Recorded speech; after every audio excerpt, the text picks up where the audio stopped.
52 વીરને 64 જોગણી એમાં આવ્યા મોજતી 52 વીર અને 64 જોગણી એમાં આવ્યા મોજતી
અમૃતનું ઝાડ માં એટલે મીઠી પાણીની વીરડી માં એટલે તો નિર્ભય થવાનું કામ કવિ કાક બાપુ મજાદરમાં લખે છે માં વિશે શું કહે છે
બાપે ખોળેથી કહતા કર્યા, તારો ખોળો ખુદવા કરીને બાળક કાગડા.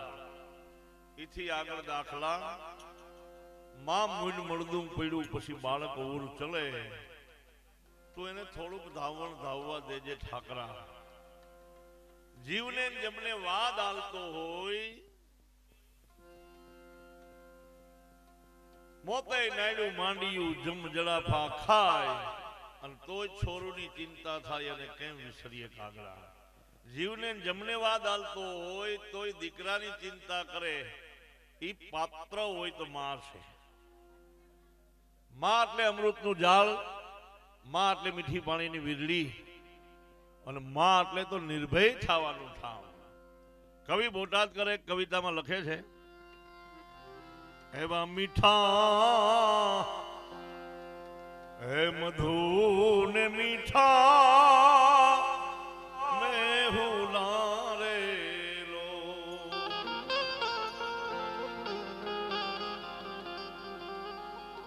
ઈથી મીઠેરી મોરી માત રેજા જનની જોડ સખી નહીં જડે રે લો.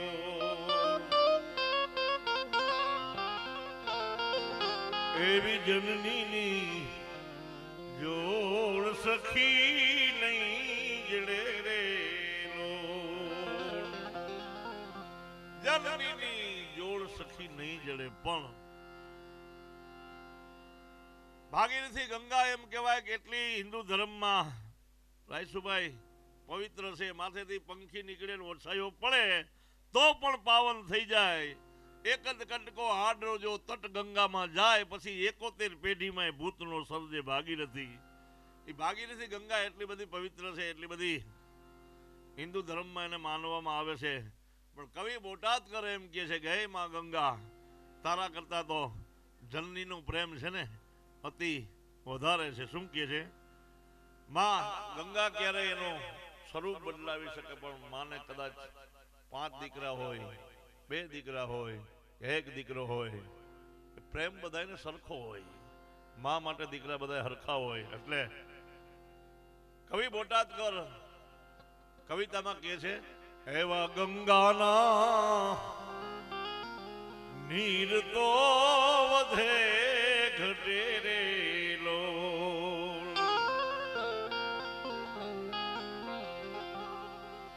મારી માળીનો પ્રેમ બારે માં સુરેલા જનની એ ધીરે જનની જોડ સખી નહીં જડે રે લો.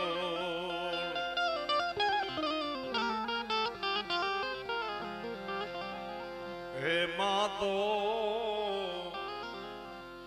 કદાચ જોગમાયા ભગવતી ઘરે ઘરે ન પહોંચી શકે, અને માનું સર્જન કર્યું હોય. કવિ એમ કહે છે, હે વિજનની જોડ સખી નહીં જડે રે લો. હે માં તો એ પ્રેમ કરી પૂતળી રે લો. માં પ્રેમ કરે જગતમાં કોઈ પ્રેમ કરી ન શકે. માં તો પ્રેમ કરી પૂતળી, પણ જગમાં એ નોખી એની જાત રે જનની. કારણ અમારે ધુનાના ગામના કવિ દાદ બાપુ કહે છે, હે માં, હું માં બોલું ત્યાં તો મારી બધી પીડા મૂકી જાય.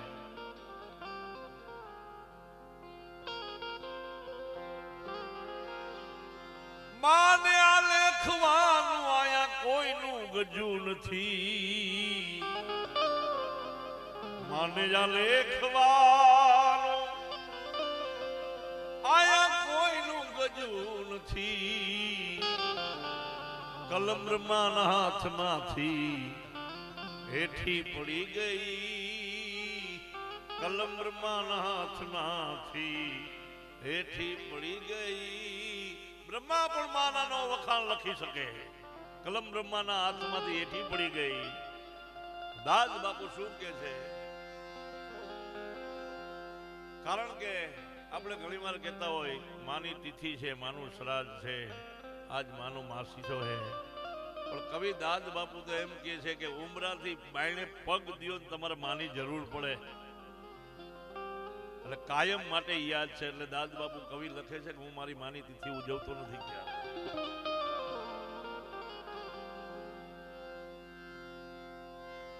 માં તારી પૂર્ણ તિથિ નહીં તારા તો કાયમ સંભાળના. માં તારી પૂર્ણ તિથિ જ નહીં માં તારા કાયમ સંભાળના. માં બાળકનું પેટ પોષીને પડખું ફરી ગઈ. માં બાળકનું પેટ પોષીને પડખું ફરી ગઈ. બાળક જાગતું હોય ત્યાં સુધી માં પડખું પણ ન ફરી શકે. આનાથી ઉપકારા જગતમાં કોઈનો હોય જ નહીં. એ પાત્ર એક માં જ હોય. અને કોઈ એવું આ દુનિયામાં તાજવું નથી બનાવ્યું કે માના પ્રેમને જોખી શકે. શું કે છે? ટાકણે ઘાટ ગલાય નહીં તાજવે તોલું તોય તોલાય નહીં. એનો ટાકણે ઘાટ ઘડાય નહીં. બ્રહ્માંડ આખાને મૂલવાય પણ માના હૈયાને મૂલવાય નહીં. માના હૈયાને મૂલવાય નહીં. એને પતિની પાછળ મરવું હતું. એના ખોળામાં બાળક રમતું હતું. બ્રહ્માંડ આખાને મૂલવાય પણ માના હૈયાને મૂલવાય નહીં. માના હૈયાને મૂલવાય નહીં. માના હૈયાને મૂલવાય નહીં. માના હૈયાને કોઈ મૂલવી શકે નહીં. પણ અનાદિ કાળથી ચાલતો આ દસ્તુર એટલે મૃત્યુ છે. અહીંયા રાજા હોય કે રંકો હોય, ઝૂંપડામાં રહેતા હોય, ચમરબંધી હોય, જાવું પડે અને જાવું પડે. ત્યારે ભજન એક બનાવે છે. આ કાયા અને જીવનો બેનો સંવાદ છે. આ કાયાની અંદર પંચમહાભૂતનું આ દેહ બનેલી છે. એમાં જીવ રીએ છે. પછી આ છોડીને જાય ને ત્યારે કાયા એને વિનંતી કરે. શું કે છે?